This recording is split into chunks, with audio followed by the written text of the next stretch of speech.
টাকা। সর্বসাকুল্যে আমাদের মালামাল কেনা হয়েছে 18,857 মেট্রিক টন ত্রাণ সামগ্রী কেনা হয়েছে এ পর্যন্ত, যেখানে খরচ হয়েছে 16,58,08,950 টাকা।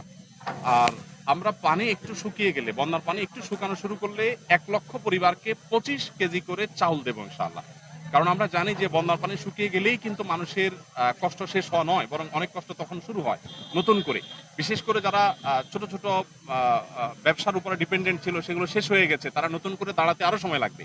তারা যেন দাঁড়াতে পারে এবং 15 দিন 20 দিন যাতে অ্যাটলিস্ট তারা আরো চলতে পারে, সেজন্য আমরা 1 লক্ষ পরিবারকে 25 কেজির করে চাউলের বস্তা দেব।